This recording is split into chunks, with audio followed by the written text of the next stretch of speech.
You know ID in the town all day.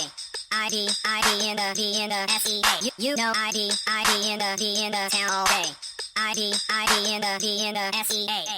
Hello and welcome to episode 440 of the fabulous Peltoncast, sponsored by our friends at Pagliacci Pizza. I'm your co-host, Kevin Pelton. And I'm Tristan Carcino. And we're coming to you as usual in separate locations. I'm in Seattle, Washington, home of the four-time WNBA champion Storm.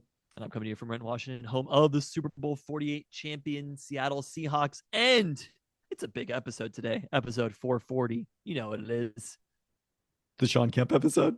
It's the Rain Man edition of the Peltoncast. Also, somehow the Michael Cage edition is in there too. It's the Rain Man edition of the Peltoncast. I know the actual 44 comes up in a few short weeks here, but yeah, no, it's the Rain Man edition. I was at our sponsor Pagliacci Pizza on Sunday. It was the first time in a while I've had the 12th man primo. Oh, and let me tell you, that is primo stuff. 12th man primo is primo. There was a seasonal that I had. Oh my god, what are their seasonals right now? They changed not that long ago, but I believe there's one with chanterelles, if I remember correctly. Yes, I'm trying to look at what that's called exactly. That was incredible.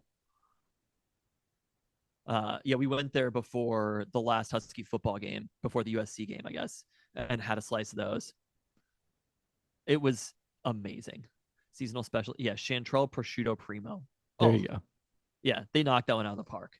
Is that an annual one? I think so. I haven't checked the notes. Do we have the food news? Which food news? Of it being fast food month?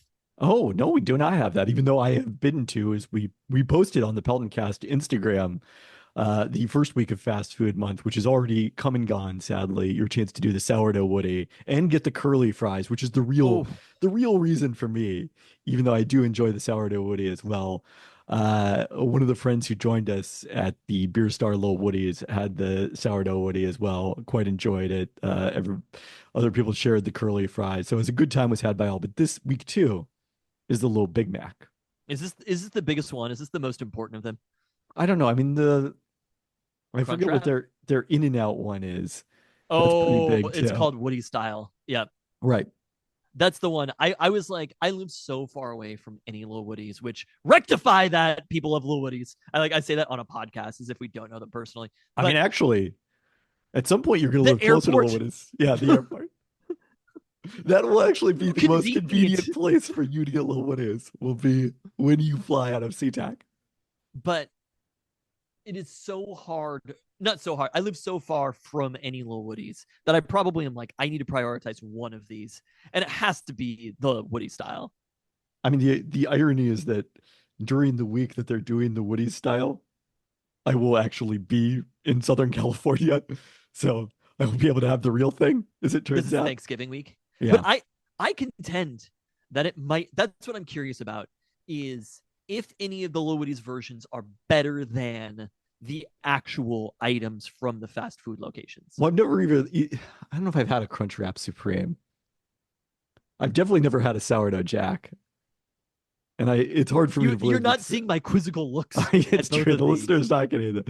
I don't know that the Sourdough Woody the Sourdough Jack could possibly compete with the Sourdough Woody. I mean, the thing about the little Big Mac. Sourdough Jack's a pretty good fast food item. I have to say, it is a high quality fast food item. But like the meat quality is so much higher, and that's the one thing is like sometimes that's not better though. I agree, but the thicker patty on the little Big Mac and the Woody Style may not give it as much of an edge as like I feel like that fits perfectly with the sourdough Woody. So, but also they do the mayo and the ketchup together on it. Yes. Oh yeah. But also like the Big Mac and the In-N-Out double animal style, which you'll recall was our number one fast food item, low those many years ago with Nate Duncan. Any excuse to link that one in the post. Have we thought about having Nate Duncan back on, or are we just? Sure. I mean, we'd have to have a guest first, but. What do you mean we'd have to have a guest first? Well, just like we don't have any guests on. It's not a Nate thing. Okay. As you've highlighted. Well, fair enough. But Well, fuck it then. We won't have those them on. those are inherently such good fast food items that it's tough to improve them that much. But I mean, I Big still Mac, oh man, it's really tough. I will say, for what it's worth, I just don't go to Jack in the Box that often. But the sourdough Jack is they've done Baconator also, I believe. they have in the past done Baconator. Those are two. If I'm going to Taco Bell, I'm probably not getting a Crunchwrap Supreme. I mean, like you go to McDonald's enough that Big Mac gets like mixed in or whatever. If I'm going to In-N-Out, obviously it's a double animal style. No doubt about it. There's no question about what I'm getting. If I'm going to Jack in the Box and I'm not just ordering off the value menu or whatever, which big cheeseburger all the way, I think sourdough Jack is my number 2 pick there. Okay. I thought you were going to mention that Keith Lee from TikTok fame is in town reviewing foods, or at least posting. I don't know if he's currently in town. Have you not seen this? No. Did he talk bad about Taco Time? I don't think he talked bad about Taco Time.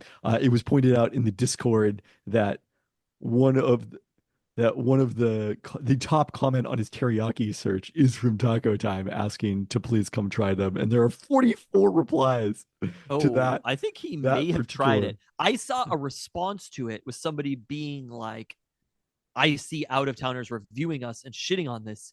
If you don't like it, you don't get it. So I didn't see the initial thing that they were talking about, but it makes sense that it would be somebody kind of famous. I just saw the response. I didn't see the action. Gotcha. Yeah, I mean that's his most recent video, as far as I can tell at this point. So Okay, you haven't seen a thing publicly that said correct, but definitely worth checking those out. Fob Sushi Bar, which is a place I looked at a few weeks ago but didn't end up going to. King's Barbecue House in the International District, the classic traditional duck, the Peking duck there. Apple cider, which appears to be outside the Pike Place Market. I can't say I've ever tried apple cider outside the Pike Place Market. And then Senayet Ethiopian restaurant.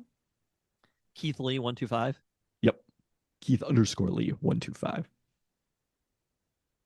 Seattle teriyaki chicken taste test.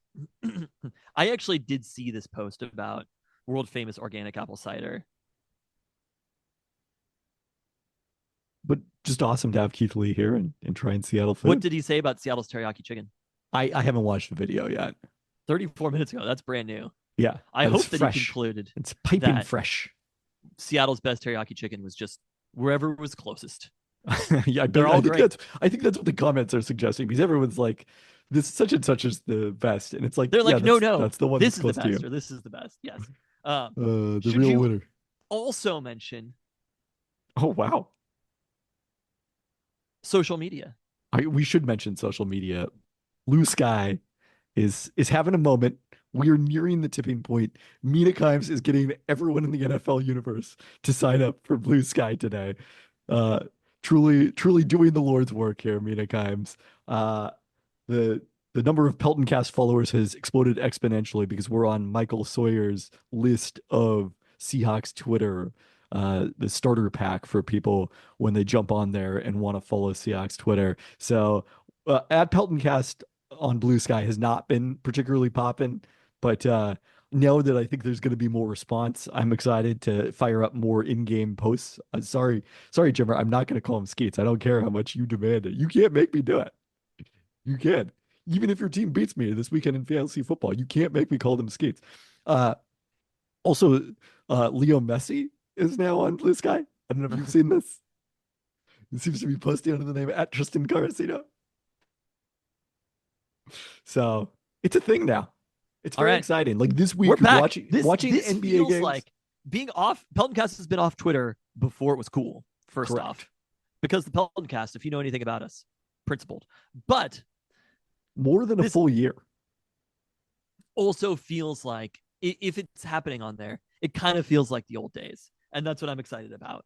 So I hope that there is discourse. I remember back in the day searching on Blue Sky for Peltoncast, seeing people just talking terribly about us, saying things like On Blue Sky?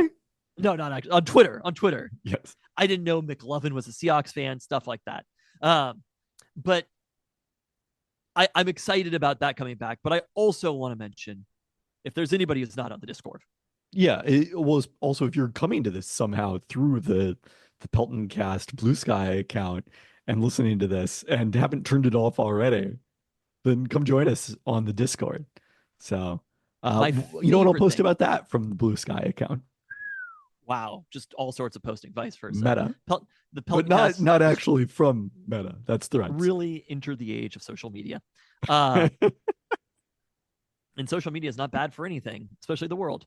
But my favorite thing about the Discord is that occasionally, randomly, you can find yourself reading a long conversation about the socio-political state of the city of St. Louis, Missouri. I mean, there's I'm just just like like, so much random expertise on the I'm Discord. like, It's I incredible. didn't know this was a thing that I needed to learn about, but I read all of it and it was pretty fun to read about. So you could just stumble upon a conversation about the socio-political history of St. Louis, Missouri. There you go. If ever that gets brought up. like Well, like I majored in election results of the western states or whatever. okay, English major. No. Okay. Richard Splett. Oh, right. Election Yes. western states. The other, you know what else has been having a moment? We can't spend too much time on this because we've already got a lot to discuss. A doctorate. Wait, hold on. He holds 2 doctorates, the first in constitutional law, the second, his backup, in veterinary medicine. It was he wrote his doctoral thesis on election recount procedures in the western states. There you go. Detroiters is having a moment now that it's on Netflix. I had only seen the first 3 episodes. It is so hilarious. I would venture to say at this point that I think Detroiters is better than I think you should leave. So I agree with that totally. It's like better as far as like a watching experience. Absolutely, not even close. Yeah, those 2 shows, Detroiters. I think, especially because Sam Richardson is in everything, whereas Sam Richardson is not all in all. I think you should leave sketches. It's not as memeable. I think you should leave as memeable, and that's why it's gone so far. Detroiters is a better and funnier show to watch. And there was a moment I was wishing for like a Seattle version of Detroiters, and then I realized that already existed. It was Almost Live, especially Almost Live's era on Comedy Central, where all sorts of niche inside Seattle jokes, the same way as Detroit inside jokes, are being spread out to the masses through Detroiters. So, shouts to Detroiters. I sat down and I got in the car and I was like, Keelan, let me tell you about the socio-political history of St. Louis, Missouri. And I actually broke it down and I was like, well, this thing happened, but they're also weirdly pro-union, so they don't get the benefits of either. And she was like, okay. I was like, that's why it's not like North Carolina. These are things that I knew nothing about before this, but I was having a coherent conversation about it. Let's describe it. It's unexpectedly pro-union. Unexpectedly pro-union. I don't like the connotation of weirdly pro-union. I understand what you're saying. But it's weird. They're the same. Okay. Weirdly for being St. Louis, Missouri. Not weirdly as in being pro-union is weird. Yes. All right, let's get into our toasts. Starting with a toast again to Cal Raleigh. The first Mariner ever to win the AL Platinum Glove Award is the best of the Gold Glovers based on fan voting. You also, this is new information. I had no idea this was a thing until Let's describe it as unexpected, not weird. That means he's the best defensive player. In the AL, yes. Wow. Do stats back this up at all? Do stats back up that he's better at catcher than, whoever the Gold Glover at shortstop is at shortstop? I don't know that I have a real strong grasp on that. I don't think he was number 1 in defensive WAR, if that's the question. It's funny, like watching Cal Raleigh, it's always like, oh, he's a pretty good defensive catcher. But I've never been blown away by him as a defensive catcher. I mean, part of it is so much of what you're doing defensively as a catcher is subtle. It's, pitch framing. It's preventing passed balls and wild pitches, those sorts of things. So, it really all you like notice of a catcher is caught stealings, like in stolen bases, that sort of thing. But there's so much more that goes into catcher defense than that, which is my long way of saying I don't know. Yeah, the other people who don't know are probably the voters. Well, especially if it's a fan vote. I fan vote. Yeah, no, I love it. Honestly, good for Cal Raleigh. Fuck it. We don't need to criticize this. There's so much more. I will say, after being at many of Luca's baseball practices, there's so much more that happens in baseball defense that the layman does not pay attention to. Yeah. Does that make sense? The positioning and cuts and stuff like that. If you're just casually watching baseball, there's a lot of things about who should be where at any certain time that it's a lot more to think about than I feel like just a casual baseball fan is thinking about. All right. Well, that award has been given out since 2011. The NL winner was Milwaukee's Bryce Turang, son of Mariners legend Brian Turang. Wow. So there you go. Turang. We're toasting to Jess Fishlock returning to the Reign on a one-year deal. Fishlock, the 2021 NWSL MVP, and Lou Barnes, who remains a free agent, were the last remaining OGs who had been with the Reign since their inaugural season in 2013. So we know that Fishlock will be continuing that at least one more season. Barnes, TBD on that one. Congrats to Utah women's soccer, which earned its first NCAA tournament appearance since 2020, as an at-large will face number 8 seed Utah State on Friday. Is there any way to watch this? Well, we're going to be at a UW football game. I think it's during the day on Friday. Okay. Let me check into ways to watch this one.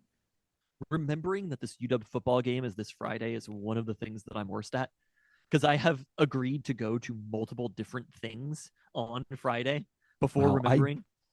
I said no to plans on Friday because I was like, nope, can't do it. This is going to be on ESPN Plus. And let's see here. It'll be 1 p.m. on Friday. Okay. So you have to try to log into Kevin Pelton's account. Yes. Yes, the listeners should all do that.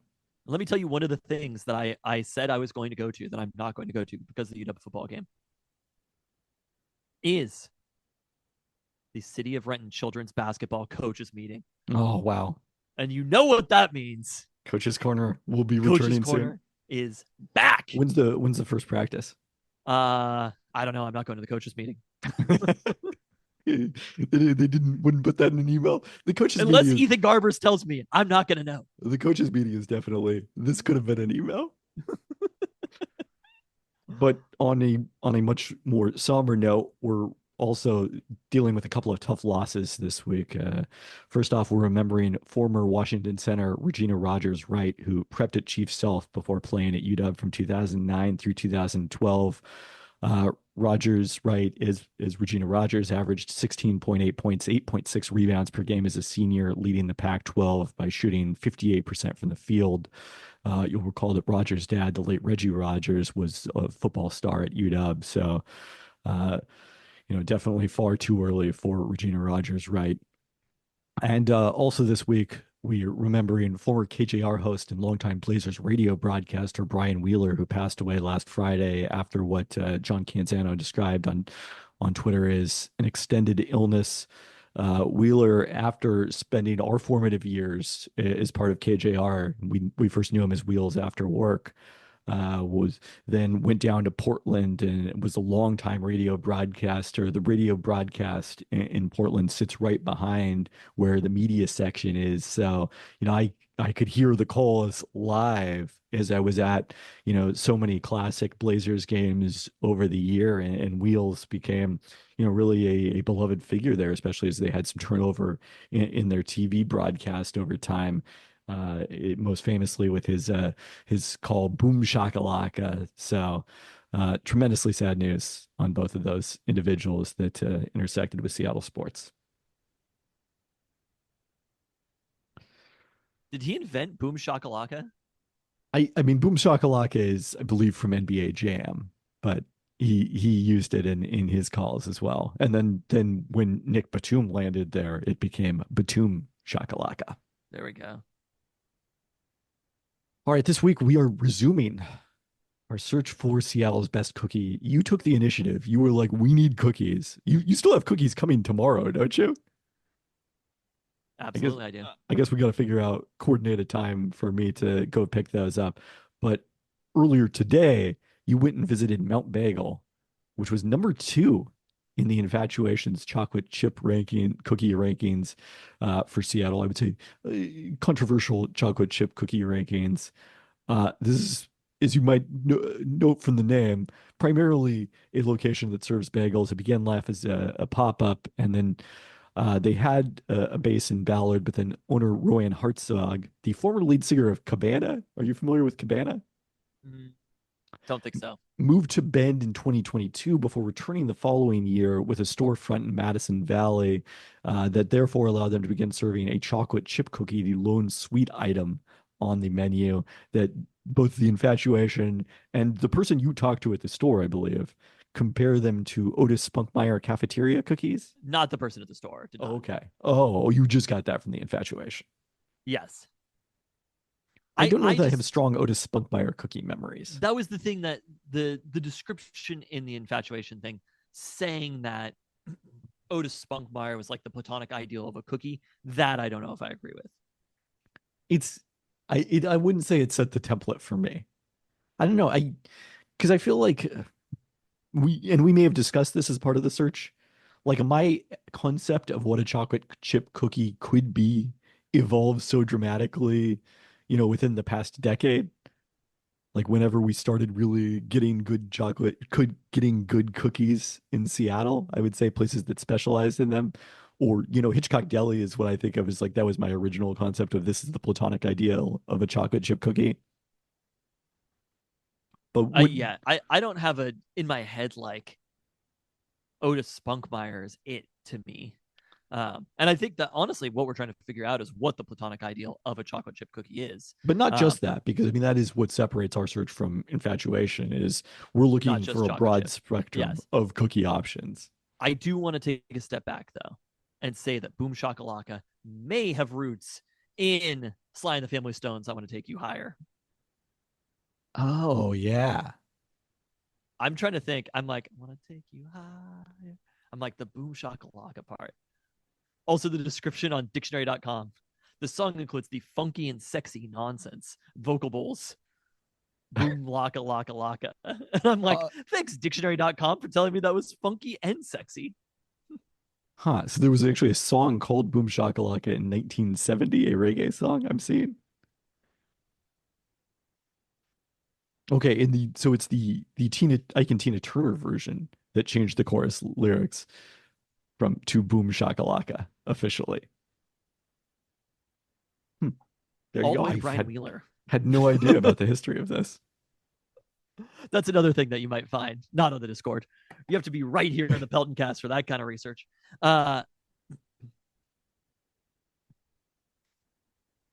Anyway, so this cookie overall, again, not looking for the platonic ideal necessarily of the chocolate chip cookie. Having a good chocolate chip cookie, of course, is important. If there's some sea salt on there, even better. And so I think the thing that struck me the most heading to this location was it's it is less of a bakery than some of the other locations that we've been to. This is basically it is bagels, and there's also a large element of wholesale bagels. But it's kind of like if you're going into the office, you want to get a dozen bagels or whatever for the office, you want to get cream cheese. That's what you do here. It's not a bakery in as much as I think what I was expecting was bagels plus a bunch of other items. It is literally just bagels and a chocolate chip cookie. That's it. When I went in, there was Do they offer coffee? not like a coffee shop in any way. No, it's not that type of store. Okay. It is more of a storefront than a bakery, I guess is what I'll say. If you could parse between those two things. Yes. It's not like they're not making espressos back there. I think I did coincidentally use that particular term, storefront, right? Yes. So I guess my real question was, so they had one cookie. I, of course, got the last cookie. And the cookie is very good, right? But if we're searching for Seattle's best cookie, I think it's difficult to have a location like this. And again, I am very down to do a comprehensive, thorough search to overturn every stone to find Seattle's best cookie. But I think it is unlikely that Seattle's best cookie is going to be at a place that ultimately the primary focus for them is bagels. And I will say, I had a sea salt bagel, which was excellent. So when we're doing the search for Seattle's best bagel, which you will not let us do because evidently you hate bagels. Just Just not my favorite use of those carbs. Imagine the most muted response to something that over the phone Kevin was so aggressive about. Not my favorite use of those carbs. Literally, it involved us actually yelling at each other. But I also told you it was my most controversial food take. So why would I want to air that that is publicly? not your most controversial food take. What are some things that you don't? You eat mushrooms? But you eat mushrooms now? I do on occasion eat mushrooms. I will definitely attempt mushrooms. What are some other things that you don't eat? Well, obviously pickled foods, as we Pickled know. foods. That is, I'm telling you, not liking bagels is not your most controversial food take. Well, I think there's a key difference between my feelings about those things, which is there are some things it's just like I don't personally like this taste It's controversial because this is within the bread vertical. because I do like bread. Can you imagine somebody not liking bread? It's truly a horrifying thought. Yeah. What if they can't even have gluten? Um, They do offer gluten-free bread. I'd say I it is know. 2024. But- Anyways, But if we're doing the search for Seattle's best bagel, no doubt this would be in the mix. They would easily be in the bracket, I think, overall. Again, I had the kind of bagel that a good bagel you should be able to have without a schmear, without anything else on it. Again, I'm just talking about bagels now. And there's a chewiness to bagels. You want it to be chewy on the outside, soft on the inside. Of course, not you. You don't like bagels at all, the apparently. platonic you. But The that is platonic you. how one would like bagels. They also could be a good vessel for a topping on top. Again, ESPN's Kevin Pelton, not interested in any of this. But if we were More doing a bagels search for you. for Seattle's best bagel, I think they would 100% be in it. The chocolate chip cookie I thought was good. I enjoyed eating it. It just, it honestly, to overcome them being a primarily bagel place, it would need to be phenomenal. I there think to be it's a little less that, and it's more like that you only do one cookie. No, I don't think that, again, categorically rules you out. We'll see what we eventually decide to do with Met Market and the cookie, which technically they have two, but you can't eat either of them.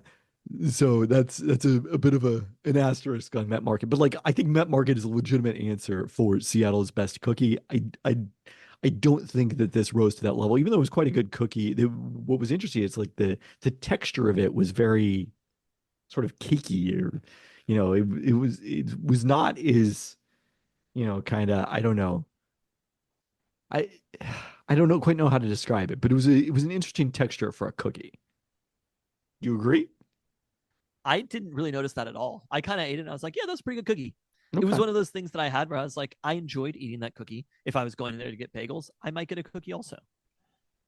Well, there But you go. I would not travel out of my way to go there in the same way. And I kind of view this as, would I travel out of my way to go to Hello Robin? Of course I would.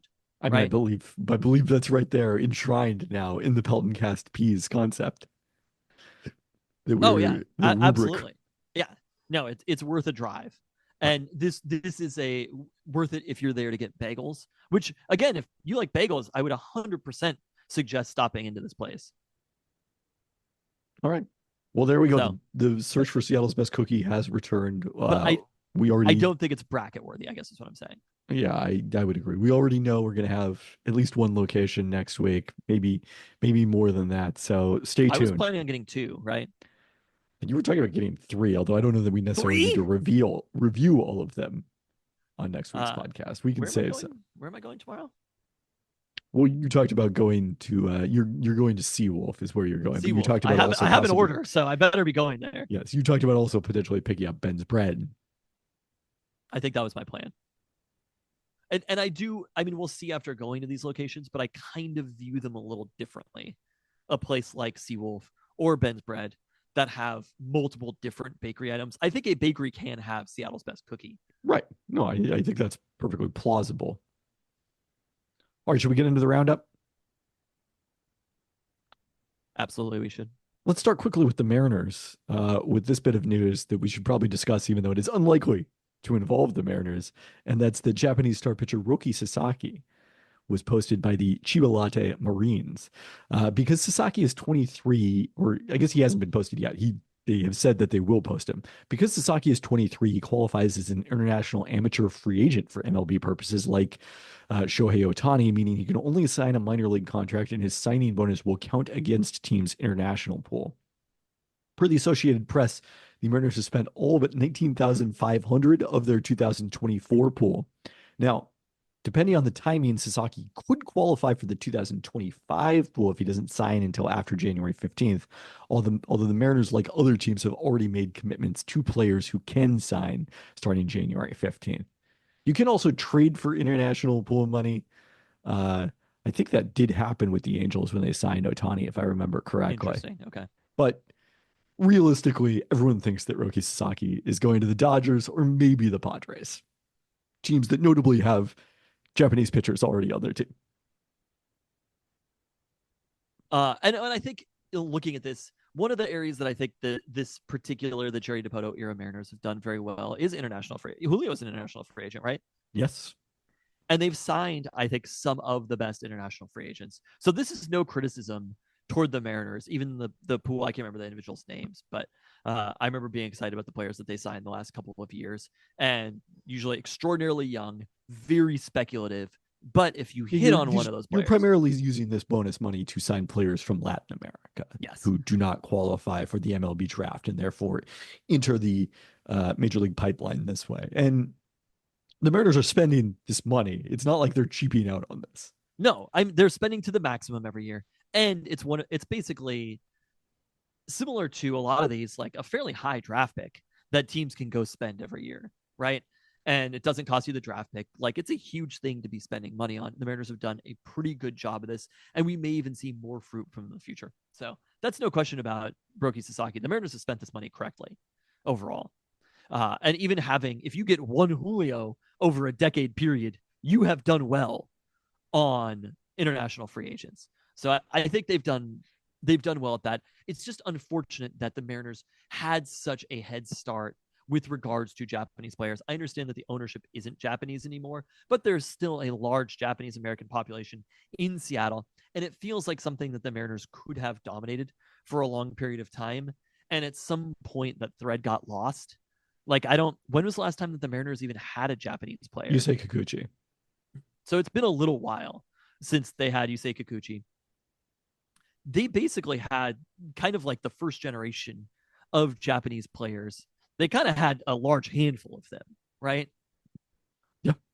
And having Japanese ownership was a big part of that. But there were cultural similarities between Seattle and a lot of the cities in Japan that made a lot of sense for a player to come here, proximity being it also. And the Dodgers have completely taken that over. And ultimately, it has been fruitful for the Dodgers if you now look at them. And they have, we'll see how well Roki Sasaki translates, but they do have maybe the best hitter in baseball, who's a Japanese player. And there were only not familiar with him. There were only certain places that Shohei was going to sign. And being a place like Los Angeles, part of the reason that he signed there was because he'd already lived in Los Angeles when he signed with the Angels or whatever. I think the Mariners dropped the ball at some point between Japanese ownership and the Shohei signing. If you could pinpoint back, if the Mariners had kept that pipeline going, if they'd engaged with this, if they'd really pushed this, they may have signed Shohei, and the whole history of the Seattle Mariners is different at that point, right? Possibly. I could not go back and find the reporting that, because I think this was from last year, that part of the reason that Shohei ultimately decided against signing with the Mariners is because he didn't want the Ichiro comparisons. I suppose I can see that, but I think there's something to, like, they're just such different players between Ichiro. I agree, but I don't know why someone would make that up. Maybe the Mariners made that up as an excuse for why they didn't sign him. For not signing him. It's not like they finished 30th in the Shohei Ohtani sweepstakes. For all we know, they might have finished second. Does Gonzaga still sign international free agents or international players? Do they still do that? Or have they focused more on American players? They have focused more on transfers, I would say, and a lot of their international recruiting was led by Tommy Lloyd. So when he went to Arizona, now Arizona Yes. signs many international players. I guess what I'm saying is if you have an advantage on something you do as an organization, ultimately all these organizations in baseball, it's a little bit less different than it is in, say, a sport that has a salary cap, right? Baseball is a little bit more at the whim of how much your owner wants to spend. But if you have something that you do well, you need to make sure you lock that down as much as possible. And there's a world, there's a different timeline, there's an alternate universe where the Mariners basically are able to sign almost any Japanese free agent that they want because they have this strong pipeline. And the Mariners didn't do that. They let it go. I mean, I think that overstates it. Yes, they had a lot of the early players, and most famously Ichiro. They also didn't have a lot. There was a lot of notable early Japanese players and Korean players who went to the Dodgers or went to Nomo, Hideki Matsui. Hideki Irabu went to the Yankees along with Matsui. I mean, they had a higher percentage, but it wasn't like they had 50% of them even. But I guess the other piece is obviously the Mariners are not going to spend like the Dodgers are going to spend. And the deal that Shohei received was the biggest deal in history. And the Dodgers are able to spend that money to get that. Players want to play in a ballpark that they can hit in, which maybe Roki Sasaki, maybe he would have loved to have pitched in Seattle. There's still time.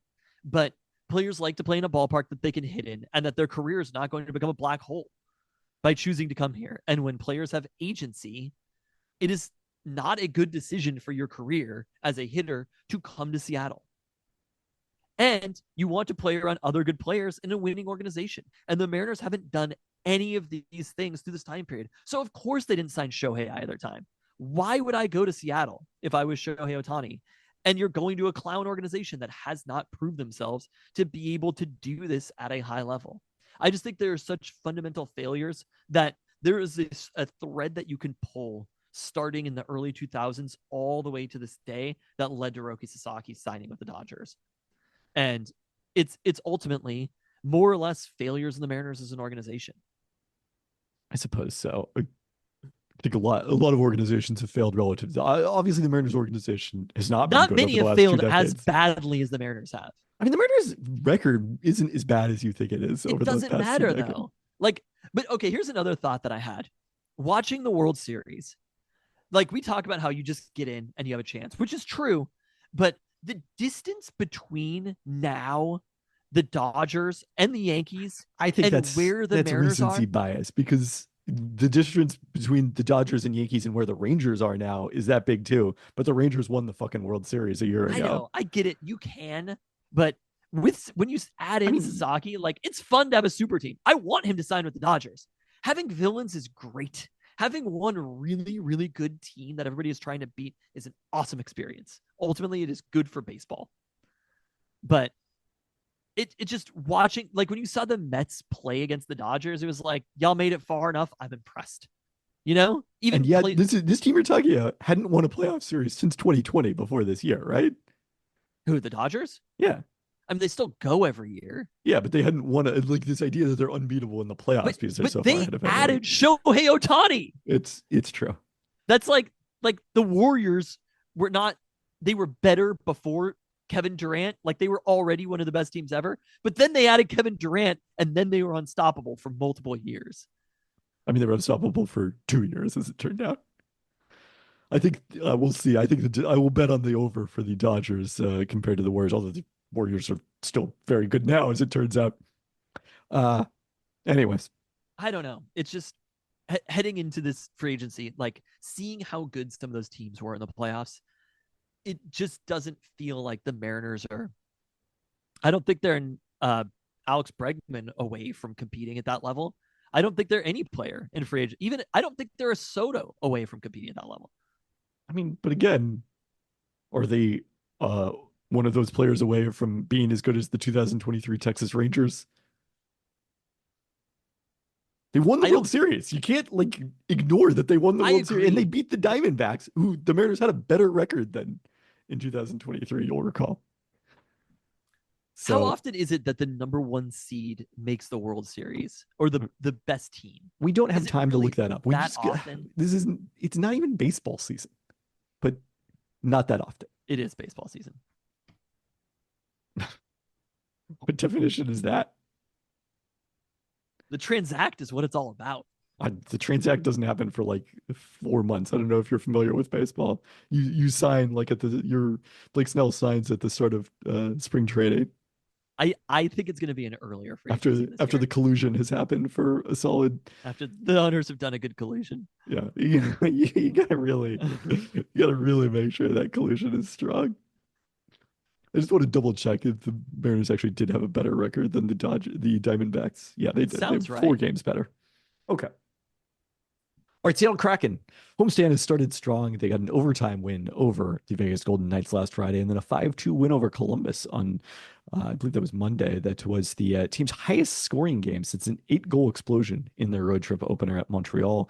Still have 5 games left on this extended homestand. They are now 6th in the Pacific Division, tied for 10th overall in the West, and 7th in goal differential. Kraken did make a move before that game against the Golden Knights, reacquiring forward Daniel Sprong from the Vancouver Canucks for future Oh, considerations. Sprong is back. Sprong is back. It's his second Seattle stint. He was acquired before the trade deadline during the team's inaugural season, then played 66 games for the 2022-23 team that reached the second round, scoring 21 goals and recording 25 assists. Had similar totals last season after signing with the Detroit Red Wings.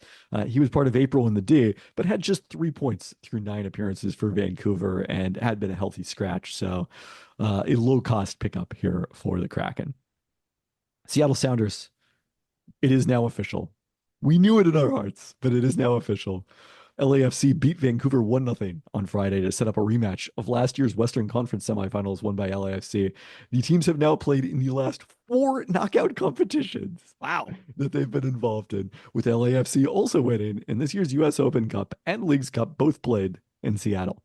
LAFC also won both regular season matchups, including handing the Sounders their worst loss of the MLS season 3-0 to go along with that same scoreline in the Leagues Cup Liking these odds. But the good news is all of these knockout losses, particularly one was played in Tequila, they've all been played in the greater Puget Sound area. And now this one is going to be in LA. Oh, great. That'll be Saturday, November 23rd. So we'll have a preview of that next week after the international break. You love to see it. It really is hard for there to be any sort of momentum to these playoffs. It is. Yeah. This is part of the reason they're talking about moving the season. How serious is that, the moving the season? Seems plausible. You're talking about to the winter season? Essentially, yeah. I really like this as an idea. I do too, even though there's no shortage of sports going on during that time of year. But MLS does generally go on that time of year. It's only December and January that they don't play matches, really. They just play all the time. It's not like it changes anything. Exactly. All right, UW women's basketball off to a 3-0 start, all in dominant fashion. They beat Pacific 81-50 on Thursday, with Savia Sellers leading the way with 17 points. Then it was Siena going down 94-51 on Sunday. El Ladin had 21 as 4 players scored double figures. 7 had at least 8 points. Entering play Wednesday, according to herhoopstats.com, the Huskies ranked 21st nationally in offensive rating and 32nd in defensive rating, albeit against no team ranked higher than 149th by BartTorvik.com, which has added women's basketball stats this season. Huskies are 20th in their rankings based on their margin of victory so far this season. Okay. The schedule won't get much harder Thursday as the Huskies host Eastern Washington, but then they play a rare non-conference true road game at number 133 Montana on Sunday. That could tell us a bit more. Yeah, that's a strange one. The visit to Montana. Why did they schedule that? I don't know. I'm not sure that they have any seniors who are from Montana off the top of my head. So it's not like that situation that I don't think. Let me take a gander at that one and see if I've missed someone who they'd be going home for. But some other women's basketball news. I believe it was Wednesday. It was National Signing Day, and they signed a 4-player recruiting class highlighted by Spokane forward Brain McGahee, who's ranked at number 21 in the ESPN Hoop Girls Top 100. Ohio guard Brindley Martin and California wing Nina Kane both also ranked in the top 100. So this year's recruiting class really got hit quite substantially by Annika Soltau's decision to go professional instead of joining UW. But another strong recruiting class that Tina Langley is bringing in to this team that is already off to a hot start this season. So there's kind of something happening here, right? Yeah, I mean, it's going to be tough for it to like really transpire in the Big Ten because the Big Ten is so tough, but we'll see. They do not have any players from Montana on the roster. So yeah, I don't know. IDK on this one. But the UW women's basketball team, like just slowly, incrementally, kind of building under Tina Langley and seeing this recruiting class is it's kind of more evidence. This is not like a hotbed necessarily. Like she's building something a little bit bigger than they've been in a long time. I mean, I think number one, yeah, I want to be a little careful with this non-conference because they started so well in non-conference play last year and then really weren't the same kind of competitive team in Pac-12 play. But number two, one of the exciting things is even to the extent that UW has had big time recruits in the past, they've generally been from out of state. Like there were some local players, Talia Walton, I want to say Amina Williams was the player from Kennedy Catholic who were part of the team that went to the Final Four in 2016. But Kelsey Plum is the biggest star, and even Ari McDonald is a pretty big time recruit. Like most of their best players have been from out of state, and they've sometimes had a tough time recruiting the top talent from the state of Washington. Like they've had lots Is of role players from here. Gonzaga's pretty good, also, right? Gonzaga is very good. Yeah, So I to mean it's go into obvious Spokane and sign a player who's top 20 in the country, number 21, but yeah.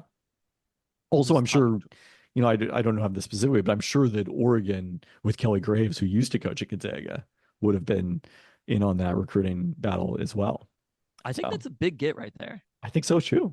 Build the fence all the way to Spokane. Let's do it. Also, Washington State, frankly, has been a more successful women's basketball team in recent years than the Huskies. So it's a nice one. All right, UW men's basketball suffered its first loss of the Danny Sprinkle era on Saturday at Nevada, 63-53. Did you fire up the Mountain West channel? Oh yeah, no, I was What is watching it? on Nevada Sports Network actually. Okay. Nissen, I didn't know you got that one. You're gonna let me know what your package is. Nissen like the ramen. Uh, I actually straight up, Luca was like, "Wait, we could listen to this on the radio," and I was just like, "You know what? You still can." Wow. How old school.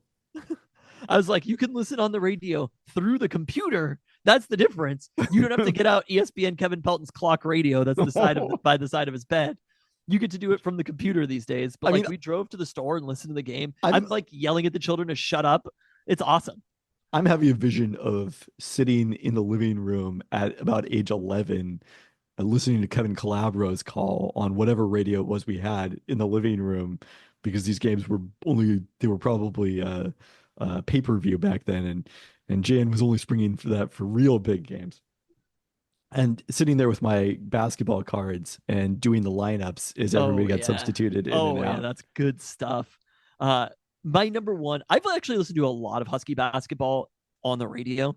I think it's probably the sport that I've listened to on the radio the most because it's always on when I'm traveling somewhere. I mean, But baseball is by far number one for me. oh, I guess baseball. Yeah, no, you're right. Baseball's like you turn on the radio and because you'll watch for an inning, you'll drive somewhere. Like football is an appointment sport, you know, Yes. and some Husky basketball game. There's some teams where it's like soccer. If I'm watching a soccer game at home and I get in the car, I'm not even gonna turn it on, you know. But It doesn't really translate. Husky basketball is like the perfect amount of I'm interested enough that I want to know what's going on, but I'm not gonna cancel all plans for it. So you end up driving. And baseball is like, yeah, I think the epitome of that. It also is just always on. But when the Huskies beat Julius Hodge and NC State, us driving because I think it was around Christmas time. I want to say. I don't know why we were driving between our house and our grandparents' house, listening to that game when UW won that, which was one of like the biggest wins of the time period. It was around Christmas time. I I remember distinctly watching it remember in that. your bedroom, though. I don't necessarily remember this, and it was right before my company Christmas party. Is my recollection. I think you were gone. This was like I was driving. Okay. Uh, It was the other time Sunday, was December 19th, 68-64 win. after Mateo was born. We were driving home from the hospital. I was driving home with the other two children. I think you were with them and listening to Husky basketball on the radio. I want to say they were playing Cal, something like that, just like a random conference game and listening to Husky basketball. It's one of those things that gets seared into your mind. Uh, But yeah, no, I pulled it up on the radio. We listened along. I was trying to follow along with the computer as well to have the score up, but the radio broadcast was behind the computer, so can't do it. Not gonna work. So the Huskies battled back from an early 19-6 deficit in this one. They led 44-42 inside the final 8 minutes. But Nevada then went on 8-0 and 10-0 runs down the stretch. Do you have any color to add to this? I mean, it's so hard not seeing it to really. It felt like, But just like the emotions. I knew it was coming in the moment. That sounds right. I mean, they did win a game like this last year, I would say, or 2 games like this it wasn't the Wooden Legacy, whatever tournament it was they played last year. Huskies played this one without DJ Davis, whose wife gave birth to their first child last week. So congrats to DJ Davis. I don't know why that's very shocking to hear about college basketball. I mean, go stay there a long time. All of a sudden, it was a rough night for Great what was the Gonzaga dude who was there for like a million years? I'm not exactly sure who you're talking about, but the first name that comes to mind for me is Shimmick Karnowski. No, the dude who I think he actually didn't play his 4th year. Went back for another year he was like their star last year, the last 2 years. Oh, the big burly white guy, John Brockman, like. Yeah. You saw the John Brockman story in the Seattle Times, right? I did. Back at Snohomish High School. Name? I mean, I should know this. Drew Timme. Yeah, Drew Timme. He had like 3 kids and a mortgage. I mean, look, he was making some pretty good money from those Northern Quest Casino ads. Absolutely, it was. Well, speaking of making a lot of money from NIL, it was a rough night for Great Osabor, who went 0 for 7 from the field, had 5 turnovers playing against double teams. Tyree Iheanacho took advantage of the defensive attention. He led the Huskies with 15 points and 7 of 10 shooting. Tyler Harris and freshman Jace Butler both made a pair of threes, but Makai Mason was 0 for 5. Huskies shot 35% inside the arc. Harris also had 3 blocks, his best game so far. And the defense was impressive, I think, holding Nevada to 38% in twos and just 10 3-point attempts. But 25 free throw attempts, 13 offensive rebounds, ultimately costly. This is a good Nevada team, right? Yeah. Do you think there's something to them having seen Great Osabor multiple times before? That they were able to defend him better, or he just had a rough night? I mean, there's probably some value to that. Huskies dropped 5 spots in the standings in the Ken Palm rankings after that one. So, I mean, it wasn't like a huge change either way. And probably the 10-point final, the game itself was played in a more competitive range than that, I guess I would say.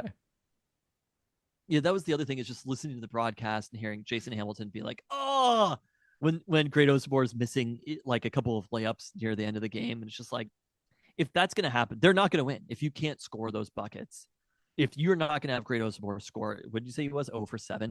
Yeah. And 5 turnovers. I mean, with hypothetically your best player playing that kind of game, you can't go on the road and win against a good team. They actually only faced Nevada one time last year at Utah State. Osabor had 11 points on 4 of 7 shooting. And Nevada got a 77-63 win in Logan. Is that where Utah State is? That really sounds right. Do you want me to go wake Luke up? It is. They are the Aggies, right? By the way, you know what I just started watching today? What's that? Succession. Oh, wow. You hadn't watched Succession yet? I had never watched Succession. So Logan is on the brain. Oh, Logan, I see. I was like, what does that have to do with anything? Yes. Okay. All right. Well, earlier Wednesday night, the Huskies got a 77-62 win against crosstown rival Seattle Pacific. It's the first regular season matchup for UW against SPU since 2004, just the second since 1981. And this came about because Nicholls State backed out of a scheduled matchup in September, too late to reschedule against another D1 opponent. Huskies trailed this one 38-27 at halftime. Not great. Oh my God. Before restoring order in the second half, outscoring the Falcons 50-24. They shot 7 of 14 from 3 after 1 of 14 in the first half. And SPU, which shot 5 of 7 from 3 in the first half, shot 2 of 8 in the second half. So a classic make or miss game. Huskies forced 13 turnovers in the second half. We did see Great Osabor bounce back considerably in this one. Had tied for the team high with DJ Davis. DJ Davis maybe enjoying, it was Fred VanVleet who had a kid during the 2019 finals run and then suddenly started making all his shots, right? DJ Davis had four threes in 7 attempts. He and Great Osabor both had 18 points. Osabor had 8 rebounds, 8 of 15 at the free throw line, but 7 steals for Great Osabor. Wow. Tyler Harris had 4. He had 13 points. So nice to see that he's sort of settling in here. Zoom Diallo with 8 points in 15 minutes off the bench. Uh, did not have Frank Kepnong in this one, so Wilhelm Breidenbach got the start. And looks like the Huskies ended up playing a lot of small balls. He had 4 early fouls, only played 14 minutes. This Sunday, the Huskies will host UMass Lowell, who probably doesn't sound that formidable because it's when anytime, if it was like UW Bothell, you'd be like, oh, that's probably not that tough of a team. But they rank number 125 in KenPom. They're coming off a 22-win season and a loss to Vermont in the America East title game. I feel like UMass Lowell is one that you kind of hear of those types of schools. Yeah, that's probably true. They're around. It was also signing day for the men's team, which signed a pair of 2025 prospects, including top 50 point guard JJ Mandequit, who committed to UW earlier this week. Mandequit is a 6'1" point guard from Honolulu who's playing at Utah Prep. Presumably a little bit of an advantage there for Danny Sprinkle coming from Utah State. And then also Arkansas shooting guard Cortland Muldrew, also a 4-star recruit per ESPN. He's playing at Oak Hill Academy. There we go. Yeah. Which surprisingly did not have a top 100 recruit this year. I went looking for if he's playing with some huge player. Dwight Howard went there. Is that right? Carmelo Anthony would maybe be the most famous, I think, played at Oak Hill. Kevin Durant played a year there, but didn't end up there. He finished up at Montrose Christian. Many, many very good players from Oak Hill. So under Mike Hopkins, we had upstate New York on lock. Danny Sprinkle, it is just literally random places throughout the country. I mean, look, this is the nature of recruiting now. It's considerably less regional, I would say, than it once was. I mean, you said 2 players who are from Honolulu and Arkansas who are playing in Utah, and then where's Oak Hill Academy? Virginia. That's what I was going to say, Virginia. Just completely random places spread throughout the country. Both of these recruits and where they've been playing. All right, the Oak Hill Academy Basketball Hall of Fame inductees. I'm not familiar with Kelvin Duncan. He's before our time and was a 1985 second-round pick. But besides him, Mello, Ron Mercer, Josh Smith, Jerry Stackhouse, and Rod Strickland. Okay. Wait, where did Dwight Howard go then? Atlanta Christian. Okay. So there you go. All right. I mean, it seems like I just, with high school recruiting in college basketball, unless you are a top 10 recruit, the amount of impact that I'm expecting JJ Mandequit to have on this team, maybe next season, maybe ever, it is really hard to judge. So it's pretty difficult. It's difficult in college sports in general to get excited about recruiting. I mean, it's a thing to care about, but ultimately, we just don't know. JJ Mandequit may have an impact on the basketball team, may not, but it's a thing that I think is worth I think it was maybe never worth following, but is probably worth following less in the transfer portal era. Oh, definitely. Without question, it's become a less important part of building a roster than it once was. But you'd still rather get better recruits than worse. Exactly. But you're not looking at this and you're like, man, 4 years of JJ Mandequit. Yes. Whoa. There's definitely a big difference between that. It's just well, maybe we at this point it's not guaranteed that he'll even come here, but it's kind of unlikely to be a coaching change, but yes. If he does, we'll see. That's kind of where he stands. We'll see. Yes, was noted on the Discord by LVEK that Wesley Yates III was having a big game. He ended up at USC, right? Because he followed his uncle, Quincy Pondexter? Question mark? Cousin? I can't remember exactly what the relation was between Quincy Pondexter and Wesley Yates III, but let's see here. They were playing UT Arlington, pulled out a 98-95 win tonight at the Galen Center. And Wesley Yates had 14 points in 21 minutes on 6 of 9 shooting off the bench, That's which is solid. We're bringing the Pac-12 to the Big Ten, baby. Did you see that Oregon needed overtime to beat Portland? Oh And they yes. needed a furious comeback to get that overtime and beat Portland. Yeah, I caught the tail end of that one. Yeah, Wesley Yates, I mean, he's off to a nice start here. He's averaging over 10 points per game. So nice to see him get back on the court after missing all of last season. UW football. They sure did play a game at Penn State. It was a whiteout. It was also, one might say, a wipeout, I guess. Wow. Did you write that down? Were you working on that? I did not workshop that. That's off the dome. Wow. Okay. That's what you're getting, new Peltoncast listeners. Nobody said there were new listeners. We're just on Blue Sky. Just hypothetically, we've been on Blue Sky. People are following us on Blue Sky now. So maybe they'll click on listen to the pod. Who knows? Every episode we should be like, I like the thing the new listeners are getting. That was for you, new listeners. Only after I mentioned it on the low post. Voice them out. If only you'd been here for the previous. How many years have we been doing this? Well, we just passed our 10th anniversary, you'll recall. For the previous 10 years of this content. Like, it wasn't always this good. If you believe it, there were times it was worse. Think about the audio quality on that first stint. Oh my god. Anyway, and that's why you should be careful about judging people too much in their first year doing things. They can improve all the way to this high quality podcasting. Literally dozens of listeners. UW at Penn State. I would say basically exactly what we talked about in the preview. You know, like exactly what we feared. Exactly what we feared. I think UW's offense was maybe a little bit worse than I expected them to be, but I did call out the Illinois. I mean, honestly, like the 2 field goals is a little brutal. And the defense was probably a little bit worse than I thought they'd be. I think the defense was much more surprising to me than the offense. I guess I would say that. Like, the possibility, the offense has obviously not generally played well on the road this season.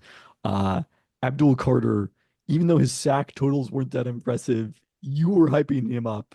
Not alone. I don't think you were the first one. I didn't invent Abdul Carter. People are aware. We were aware on this podcast that Abdul Carter was going to be wrecking shit, and he certainly did. So and the thing about this game, Christian Capel mentioned this in his day after piece on, or his Monday piece on Montlake. Like, there just weren't that many possessions, particularly in the second half. DeMond Williams only got 3 possessions. No, when he played the part entire of that second was UW was moving very slow, which this was fine. I mean, the game was over.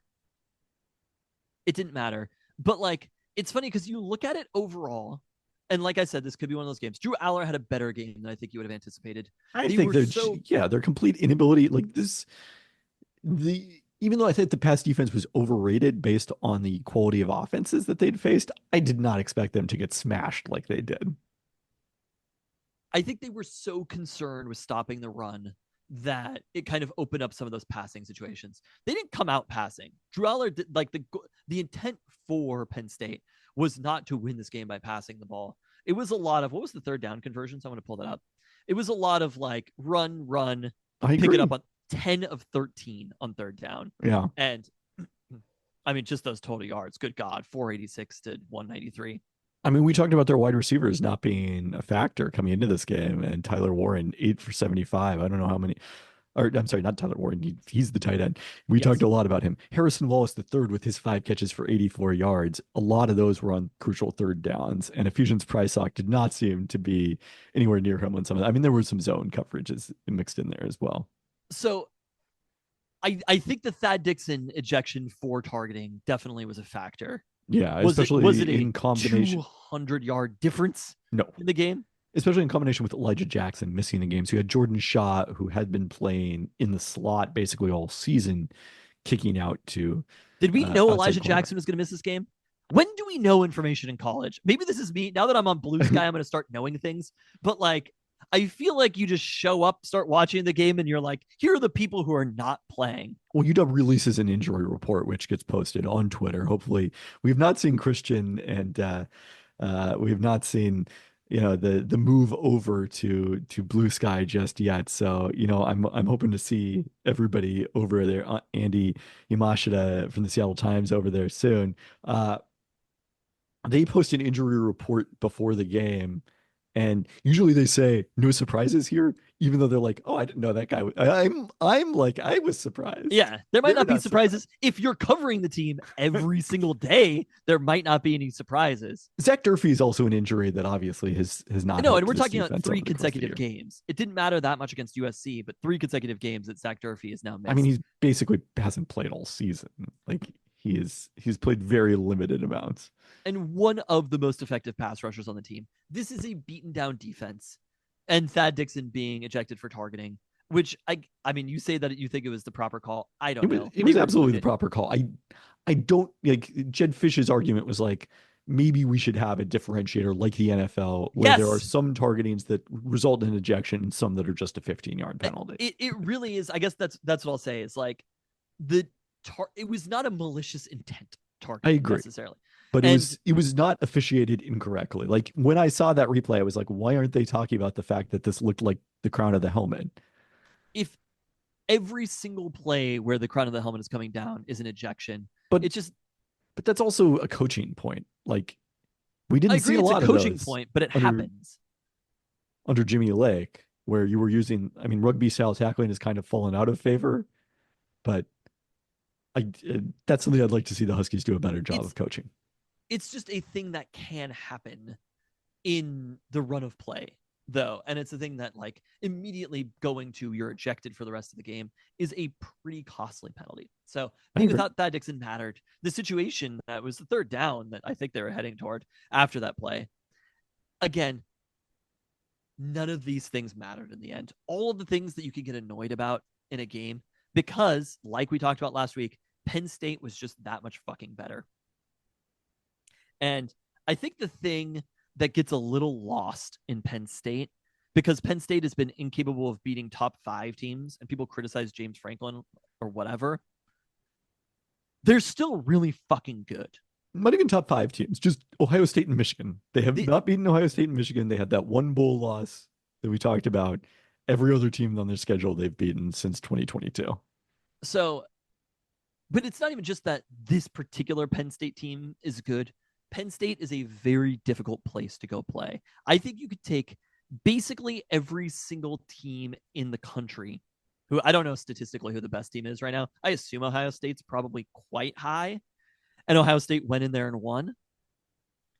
Beyond that, I don't think Oregon goes into Penn State and wins that game. I don't think many of the best SEC teams go in there and win that game. Who's number 1 in FPI? Texas. Bama. Number 2. Alabama is still number 1 in FPI. And look, maybe either of those teams do. I don't know. Ohio State is number 1 in FPI efficiency this season. Okay. But like those are the teams, right? Those are the best teams in the country that we're talking about. And if you look at the college football playoff, maybe 3 of the teams are able to go into Penn State and win more than 50% of the time, but not that many more. It is an extraordinarily hard place to go play, and they're a really fucking good team. So, and right now they're sitting, I believe, at number 4 in the country, right? I would have to take a look at that. I think it went Oregon, Ohio State, Texas, Penn State. That is correct, because yes, they're ahead of Indiana. We'll talk about those 2 teams in a second. So, getting your ass kicked in a rebuilding year against a tooled up Penn State on the road just is not that big of a deal. Yeah, I was a little surprised how negative the tone was. I get it, but one of the things Christian made the comparison to was the 2021 team, and this did feel reminiscent of the 2021 loss at Michigan, but I think people forget that 2021 team played a dramatic. Like they played Michigan. They lost to Montana. But the Pac-12 also wasn't very good that year. They didn't play the kind of schedule that this year's UW team is playing, they were like 80th in FPI efficiency. This year's team is 50th. And again, that team the very next year was in a Exactly. college football That playoff. is a compliment. I don't think because Michael Penix Jr. is walking through that door, but let's not like start making proclamations about the Jed Fish era just yet. Michael Penix Jr. might be walking through that door. Oh, no, he's out of eligibility. I mean, Not he might him walk through the personally, door. but I'm saying we don't know in the transfer portal era. We cannot say they will not have X. Is the talent, like, honestly, if they were as talented as the 2021 Huskies, that would be amazing. I agree. I 100% agree. I am increasingly of the belief that Jed Fish, if given the choice, would take Damon Williams Jr. as his quarterback next year over Noah Fafita. Why? Based on what he says and the fact that Damon Williams Jr. continues performing well and Noah Fafita hasn't had a very good season. I don't know. Like, no, we'll see. I agree that experience is very important in college football, but Damon Williams Jr. has, at this point, to me, outperformed Will Rogers. We'll talk about the decision to start Will Rogers in a little bit here because I actually do think it makes sense. But like, he came in and acquitted himself. Granted, Penn State's had 28-0. They're not playing, but that also can be a situation where you sort of pin your ears back and just like start wreaking havoc on defense. So I think what he did should not be taken lightly. Okay, but one last final thought on the comparison to that. That was a Michigan team that they lost to that 2 years later won the national championship and was clearly the best team in the country. In the college football playoff that year. So, like, great, fine. If you get your ass kicked by that team, in the same way to Penn State, like, Penn State is more or less, aside from something very unlikely to happen, a virtual lock to make the playoff this year. So it's a loss that sucks, but we looked at it preseason and it would have taken, again, I give them the 7% chance of winning, and maybe even that was a little bit too high. But seeing how they played on the first drive, they came out, they stalled. I thought the decision to kick was the wrong decision to kick by Jed Fish. He's been a little kick happy. He's been perfectly fine fourth down going for it happy, but he's also been a little kick happy sometimes. The 2 kicks at the end of the game were part of the problem is that you just have a lot of fourth downs in the red zone. And an idea I have is, but what if you just converted those? It's going to be to be a thing they figure out this offseason. They've attempted the most field goals of any team in the Big Ten. Really? Yeah. Because I was curious if UCLA had attempted a lot, because they still haven't scored many touchdowns and yet have won a lot of games. They've won games. UCLA is respectable. But the offense overall, like, there are elements there they just couldn't put together. They couldn't run. They were overpowered on the lines. And that's the difference between teams. Again, they beat Michigan, but like, I think they beat Michigan partially because they could have been overpowered on the lines. There were some coaching decisions that were pretty questionable that they made. When you face Ohio State, Michigan, Penn State, those fucking teams, and also like a lot of the more blue blood teams, UW does not have the lines that those teams have. And that is where those games are won. But the also thing is you can maybe overcome that if you have such an advantage at quarterback. And they did in the Michigan game. Yes. They do not have such an advantage at quarterback in this game. If you had the advantage with speed and, speed and quarterback, but and this is a rebuilding Michigan team also. Michigan is not obviously what Michigan was. But Michigan just like, I don't know what happened at quarterback, but it's the sort of thing that should not happen to a team like Michigan. Oh, I think they also I think they just missed. They whiffed on the coach too. Like, well, I don't know if you saw again, first year. We'll see. There were some timing decisions that he made that were pretty questionable. Back when we had our Michigan preview, friend of the pod, Dan Feldman, I told him we were discussing the podcast, that I thought he would be more upset by you comparing Michigan passing offense to Northwestern. And he was like, "Oh, I am upset, but not at you." There we go. All right, so this Friday, we go from a whiteout to a blackout at Husky Stadium for the senior day for 21 players listed as seniors, plus 5 more who plan to walk despite the option of returning, including Sam Adams II and Gard Memelar, according to Jed Fish. We'll be saying farewell to a number of players, including the last from the Chris Peterson era, who have gone through 4 coaches. Man. Jacob Bandas, Cam Davis, Cam Fabiculanen, Drew Fowler, and Alfonso Tupatalo. Think about how many semi-legendary and semi-legendary coaches those dudes have played for, though. Like, when you see Chris Peterson in the broadcast booth, you're just, or in the On the set.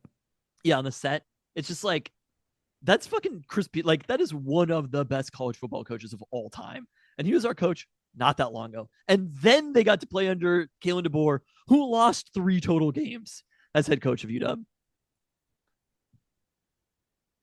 Not to mention being with a Belichick also. Like, they've just seen some things. And a Carroll. UCLA.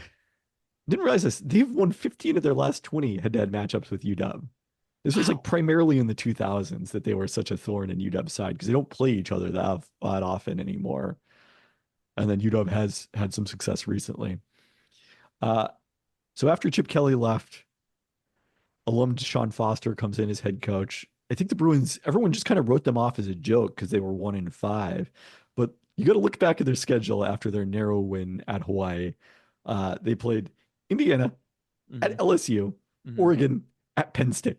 Yeah. Those are 3 of the top 5 in the CFP rankings. That's wild. Obviously, 2 of whom the Huskies have also played on the road.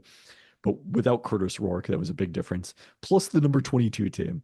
That is wild. Texas would never. So after a narrow home loss to Minnesota that dropped them to 1-5, they have since won 3 in a row at Rutgers, a game the Huskies didn't win, although they should have, at Nebraska, and then beating Iowa at home last Friday in their first back-to-back Friday matchups. They still have a path to bowl eligibility themselves. They need 2 wins between Friday, the battle for the victory bell against USC, and their finale hosting Fresno State. So there's a pretty good chance. I mean, there's a reasonable chance that the winner of this game will make a bowl and the loser of this game will not. Obviously, the Huskies will not. Well, I guess they still have a chance, even if they lose this game. But sure feel a lot better about their chances if they beat UCLA and get their 6th win. Bruins are 60th. I think they're more likely to beat Oregon than they were to beat Penn State, for what it's worth. I do not think that. Bruins are 60th in FPI efficiency, 10 spots behind the Huskies. They're worse on both offense and defense, but much better on special teams. We welcome back as a starting QB our old friend Ethan Garvers, who started all 8 games this season after starting 6 in 2023. His stats aren't really better, but you got to keep in mind the schedule that we just talked about. His QBR ranks 6th in, I wrote the Pac-12, not anymore, in the Big Ten. More impressive. Will Rogers down to 12th in that particular category. He was the Big Ten Offensive Player of the Week after throwing for 383 yards and 4 TDs at Rutgers and has completed 71% of his passes for nearly 275 yards per game in the last 4. He will throw some picks. He's got 11 overall to lead the Big Ten 5, even in this last 4-game stretch where he's played so well. And he is a rushing threat. He's number 2 among Big Ten QBs in rushing EPA behind Dylan Gabriel, but has lost the 2nd most value on sacks. Interesting. Okay. The rush game has been pretty anemic overall. They're last in EPA per play on the ground. TJ Harden leads the team with 351 yards, but is averaging less than 4 yards per carry and has a 24% success rate. Incredible. Even being under 4 yards per carry in college is that's an achievement. But he's coming off 125 yards against Iowa. So don't know how he did that. Harden also leads the team in receptions. 7 different players have at least 185 receiving yards, but nobody has more than 303. The Huskies have 4 receivers with more yards than UCLA's top receiver. Granted, they've played 1 less game, but just 1 other player with at least 185 yards for the Huskies. So a very diversified passing attack. The UCLA defense has really struggled to stop the run. Only Purdue has allowed more EPA per pass in the Big Ten. Opponents are completing 67% of their passes, which ranks ahead of only USC and averaging more than 11 yards per completion. So therefore, opponents have passed at the 4th highest rate, despite the fact that they've often been leading those games. Only 2 players with more than 1 sack for UCLA. They are an above average rush defense in terms of EPA per play. Yeah, it's kind of a strange game. I mean, when you look at basically statistically, they're worse on offense and on defense. I understand the schedule is harder, but the stats factor in those things. Correct. The FPI efficiency does, yes. And they've definitely been playing better as of late. And you can't forget Eric Bieniemy is their offensive coordinator. So the Ethan Garbers is being put in probably seeing him be. You said he's 5th in the Big Ten in QBR. 6th.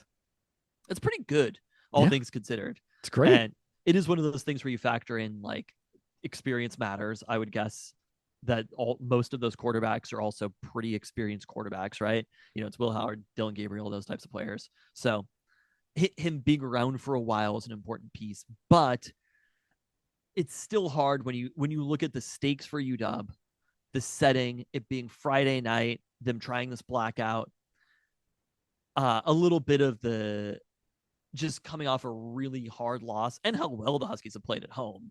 If you just looked at the Huskies at home, I think they look like a much better team than they do on the road. It's hard to see that UCLA has almost any advantage in this game, I guess is what I'm saying. What I would say is if you're drawing up an opponent in the lab for the 2024 Washington Huskies, if you stipulate that this team is going to be at this level, you would want them to be UCLA. Oh, a team that can't run the ball at all and is only really good at passing? Great. That's exactly what our defense needs. Probably, yes.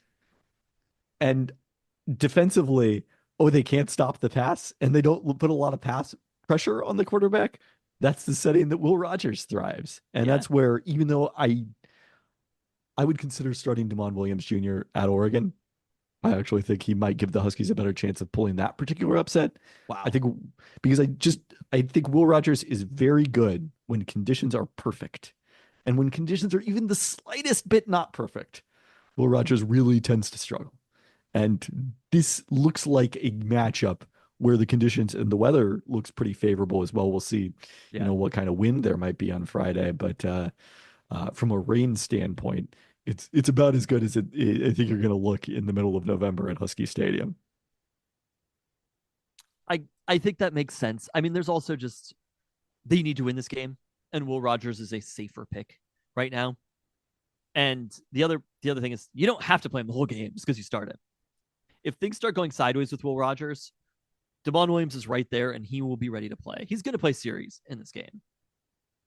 It's not like he's not going to play, but let's see how this one plays out before we discuss who should start against Oregon in a couple of weeks after that. I do think you're right, though, that UCLA is not as equipped to give Will Rogers the kind of issues that Penn State did. Obviously, they're very, again, like I mentioned, there's like maybe 3 teams in the country who could have been as difficult an environment to have gone and played in. They also, on that first drive, they looked so good sometimes. Yeah. And the line just got so overpowered by Penn State that those things broke down. That's probably not going to happen against UCLA. The play calls were there about the line's health. I agree the play calls were there. There was, I don't know if you didn't see this, but there was a trick play that Damon Williams missed, like a pretty easy touchdown in the second half. There was pressure on it. It wasn't, I'm not going to say he did anything bad necessarily, but there were a few moments where it's like, that should have worked, but it didn't. And the reason that things don't work like that is because of the pressure. And I think UCLA is not going to have something like that. The defense is probably able to handle Ethan Garbers. They should win this game and become bowl eligible. To explain your reference, I saw basically the entire first half on Saturday, then was out at a birthday get together. And funny enough, one of the spouses of one of the people at this get together was at the game as a UW fan. His brother went to Penn State. So after this conversation, they were like, "Would you want us to put the game on so you can watch it?" I was like, "No, I'm good. I don't need to see this one." No. Oh yeah, I was even in the background. I was good. I'd had enough.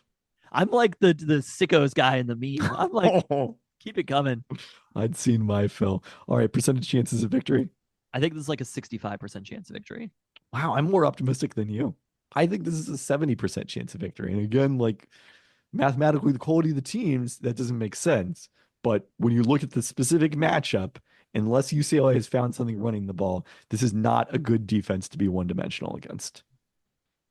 So basically what I'm saying is I hope that UCLA shows up intact and brings Lincoln Riley as coach for the game.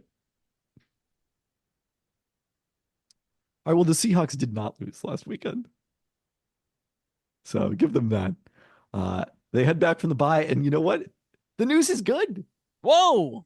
Abe Lucas activated from the PUP list, limited participant in practice on Wednesday. It sounds like he is going to be able to make his long-awaited return a week after we were pessimistic, dubious about whether we'd ever see Abe Lucas again. So this is exciting. DK Metcalf was a full participant in practice on Wednesday. Did tell media he wanted to see how he came out of it before, really speculating on his availability for Sunday. But it's possible we could see the Seahawks offense at full strength for the first time in the Mike Macdonald, Ryan Grubb era. I mean, I think that's massive in this one. And, it's been the line play that has been the biggest piece that is letting the Seahawks down over these last couple of weeks. That was like my number one takeaway from the Rams game. I mean, Jared Verse is just a demon too. How did we let them get him? How did we do this as a society? I mean, the Seahawks could have controlled it. They had the choice there. I know. I still think the Seahawks made the right choice. But what pick was Jared Verse? He was not far after. He was, I think, if he was more than one pick, then he was 2 picks after. Those situations when somebody, and sometimes this doesn't even work out, but when a player falls to a team and you're just like, what the fuck, guys? Yeah. How did we all let this happen? Jalen Carter fell to the Eagles, Cooper DeJean even, right? You're just like, the amount of times that a team gets a player where you're just like, I guess nobody... He was 3 picks after. I'm wrong about that. And Dallas Turner was taken as an edge just after the Seahawks. Yeah, I don't know. I know Dallas Turner was the first one taken, but I think they're fine with Byron Murphy. This is not saying that if you could flip Byron Murphy for Jared Verse right now, you might do it. But just seeing him out there, it's like this dude is moving at a different speed, right? Florida State misses him so much, they decided to not even play this season. But Abe Lucas coming back. Obviously, this is the right time for it to happen. They've had a couple of weeks to tinker with things with the bye week. It's the first time that we've ever seen Mike Macdonald after a bye week. The first time we've ever seen Ryan Grubb in the NFL after a bye week. And I'm fascinated to see what that looks like, what they come out with against the 49ers. Well, one thing they won't come out with is Tyrell Dodson, who was waived earlier in this week, then claimed off waivers by the Dolphins, a move that saved the Seahawks about $1 million in remaining base salary, plus $250,000 in per game roster bonuses, and then also possible incentives for playtime and stacks. He was trending towards those playtime incentives because he had played more than 98% of snaps, according to Pro Football Reference, the highest on the team defensively, and every defensive snap since they added Ernest Jones the fourth. So this wasn't a case of like Ernest Jones the fourth just kind of rendering him less important. This is a pretty dramatic move after they signed 2 starting linebackers this offseason. They traded Jerome Baker in a cap-saving move, and then they waived Tyrell Dodson midseason. A pretty wild turn of events. And I think the chatter, the general perspective was, A, it saves money. B, they wanted to get Tyrese Knight on the field. Rookie out of UTEP, I want to say. Yeah. But they had him on the field early in the season, and Mike Macdonald seemed to be complaining about his play a lot. So I don't know what changed there necessarily. I think, that if we're doing comparisons to seasons of yore, this is Pete Carroll with the 2010 season. I think so. This is their figuring it out season. Yeah, right? but here's what I wanted to complain about that particular comparison, because their figuring it out was, hey, let's release 1,000 guys at the end of the roster. Yeah.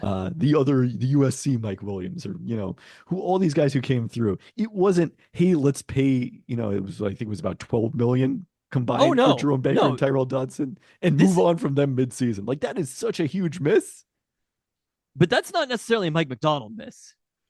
Obviously, he's involved in these conversations, but and particularly if it a linebacker, work, which is like, this is his baby. This is his Pete Carroll's secondary. They should have gone and signed Patrick Queen. Like, it was right there. They didn't do the obvious thing. And it's also like a lot of the Seahawks trying to replace Bobby Wagner, and they still haven't figured it out. I think it made sense that they moved on from Bobby Wagner. I still think it was the right time to move. And the Seahawks team is not one Bobby Wagner away from being number 1 in the NFC West. No, but they are one Bobby Wagner away from not releasing their starting inside linebacker midseason. So it's a lot easier to release not Bobby Wagner than it is to release Bobby Wagner in the middle of the season. So if it's not working, and I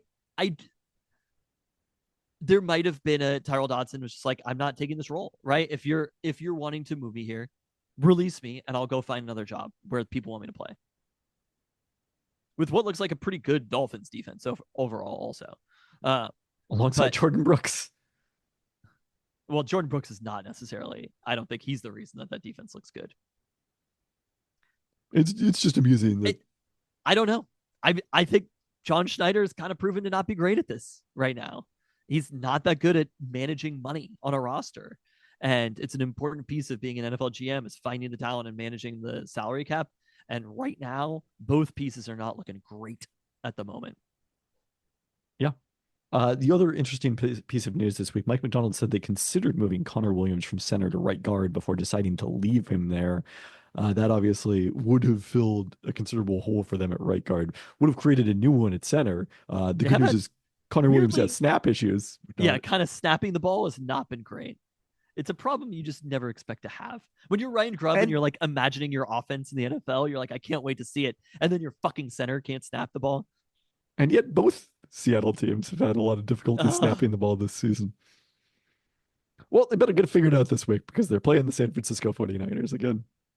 The Niners have won the last 6 head-to-head matchups, including the 2022 playoff game, by an average of 14.7 points.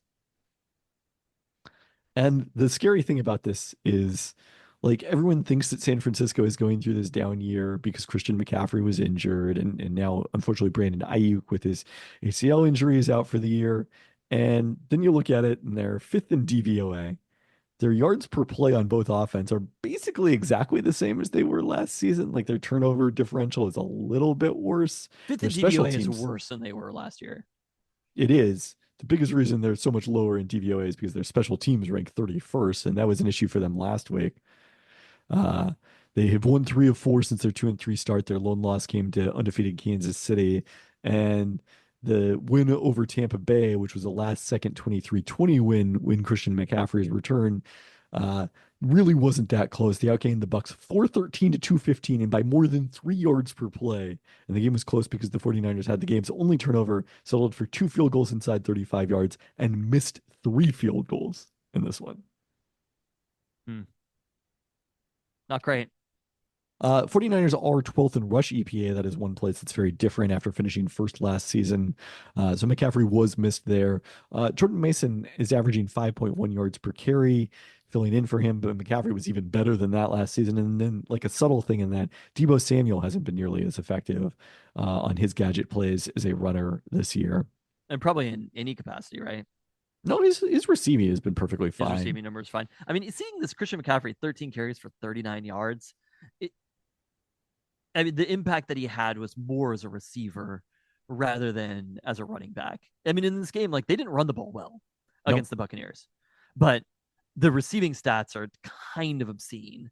Just how many different players they got involved, who those players were. Ricky Pearsall, which was kind of an awesome story when he scored that first touchdown, coming back, obviously, from being shot over the summer. But Jawan Jennings having such a monster game. Yeah. And pretty much every important catch along the way. Christian McCaffrey coming out of the backfield. Deebo even had some catches.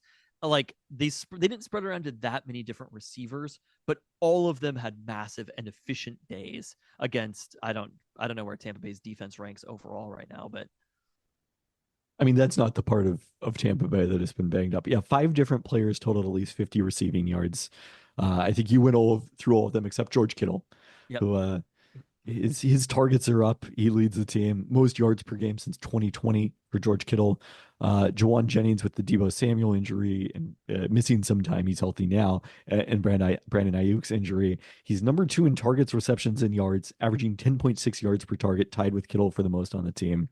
So he's been really quite effective. Produced 353 yards last week, were a season high. And I think generally people overestimate how much he's dropped off. His completion rate is down a bit to 65%, but he still leads the NFL in yards per completion at 13.6. He's 5th in success rate on 3rd and 4th down. This is not just, as we talked about last year, a mirage of play action.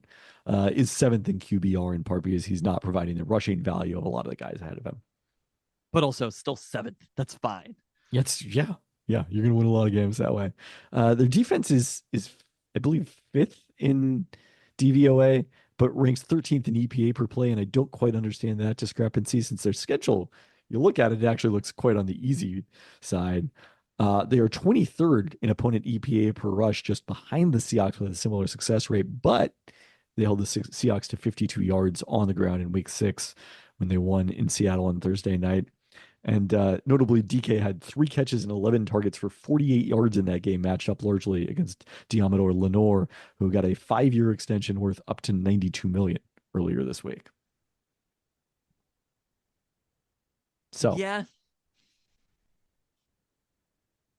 Were they one Abe Lucas away? No, I don't know. let's hope so. The changes on the defense in the last couple of weeks have been interesting. I've liked Ernest Jones the fourth for what it's worth so far. And what they did defensively against the Rams, like if they can maintain that the rest of the season, they they should have a real chance to make the playoffs, even with the hole that they're in terms of NFC tiebreakers and So the maybe they schedule that were they have one Abe left. Lucas away. I mean, I mean, I think plausibly now the reality of life is just because you potentially get the entire offense healthy for this game doesn't mean the entire offense stays healthy after this. Yes. Like they Uh, didn't turn the injury slider off now. I think it'll be interesting to see Mike McDonald's defense, though. Again, looks like they figured out a little bit against the Rams. Also, the Rams offense might just not be that good. Yes, but played a good game against the Rams, which is not something they did against Daniel Jones. And from a process standpoint, the tackling, everything was sound. They had the 2-week break. We have Mike McDonald to give him time. And if he is the kind of defensive guru that we hope he is, he should be able to figure out this Niners offense a little bit. They should not be as good as they were the first time through. So Christian McCaffrey is back. We saw him and his defense, the Ravens defense. It was obviously much better talent wise. Around this time period last year, give Brock Purdy probably his worst game of his NFL career. Do I think that's going to happen? Almost certainly not. I don't know if it was around the same time. That was on Christmas night. Oh, that was right? Christmas, not Thanksgiving. Never mind. No. Okay. I don't know if you're aware who the 49ers played on Thanksgiving. You've talked about how dispiriting an experience it was. I do remember. We'll see. Offensively, I think DK Metcalf, if he's back, is going to be a huge addition. I think they probably win one of those 2 games that he doesn't play in if he was there. But, carrying forward what JSN did in that game against the Rams could be huge also. Like with Abe Lucas back, I would love to see more play action, more motion. It's something that we have not seen enough of in the Seahawks offense. Yep. And if people are going to argue, I mean, the motion has been there. The play action hasn't been there. If the reason it hasn't been there is because of the offensive line, then, well, this is about as good as it's going to get. And at this point, you kind of have to accept, now that Abe Lucas is back, we have to try it. This has to be a thing that's going to be attempted in these games. They're more or less at full strength right now. Again, assuming DK plays in this one, it's full strength against the Niners, who are down a few players. Christian McCaffrey still working his way back. Do I think there's a chance? Of course I do. This game is not as lopsided. No NFL game is as some of the college games that we were talking about, but it feels unlikely right now. Until proven otherwise, it's hard to believe that the Seahawks team can put together a complete game. They did it in Atlanta, more or less, and it's something that can happen, and it's a good Atlanta team that they did it against. The Niners have dominated them over these last couple of seasons, and the story really flipped from Pete Carroll kind of owning the 49ers. They've just been way better. So again, until we see it otherwise, I'm not going to believe necessarily that it'll happen, but there's a chance that with the offensive line retooled, with Abe Lucas back, that this offense does move the way we think it can, because it has not met expectations so far, but neither side of the ball. But the defense is winning the DVOA battle thus far, and comfortably so, and the offense has to make it more competitive. And they shouldn't be. The defense should not be winning. They are more rebuilding defensively than they are offensively. They're not really rebuilding offensively. They have an experienced quarterback, and experienced receivers. They are an experienced team offensively. Also, Noah Fant back as well.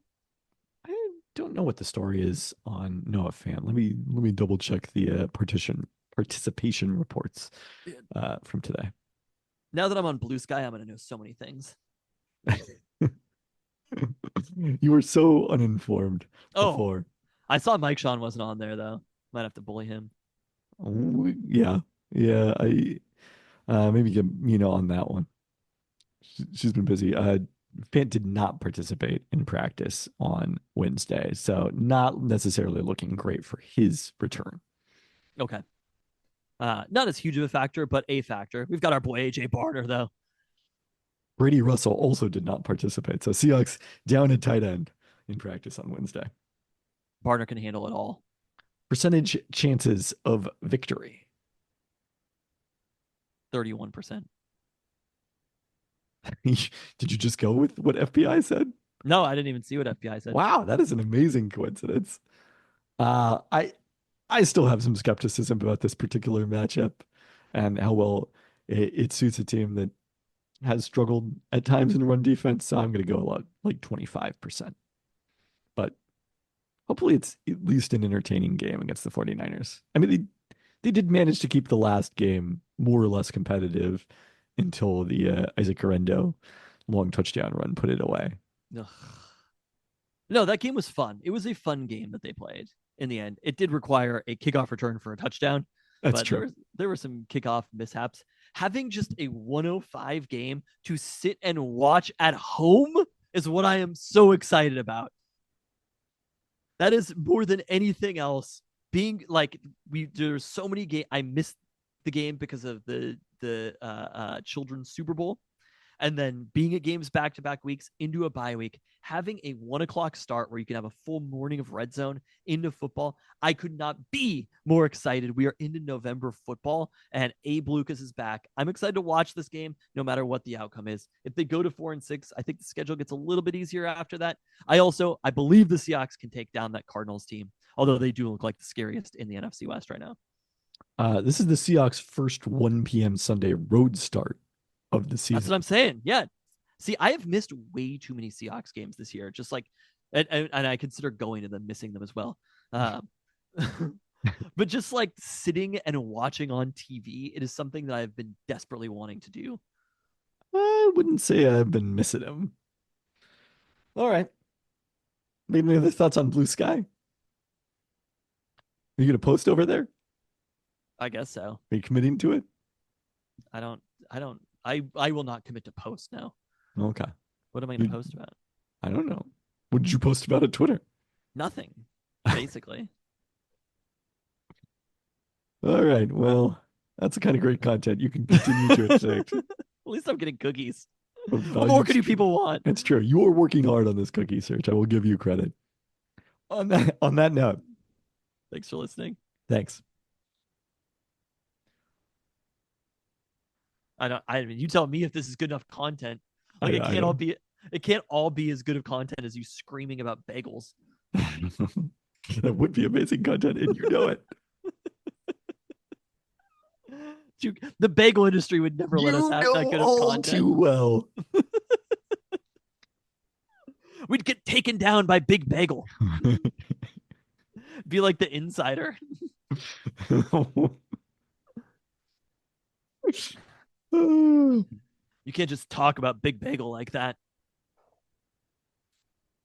What big cookie we can talk about? Hello, and welcome. Big Cookie. You're the one criticizing Big Bagel. Bagels are just bread, but harder. The take is too hot for TV. The take is too hot. It needs to cool down. It needs to go in the fridge. It's too hot. Hello, and welcome to... Let's just try to keep this podcast long this time.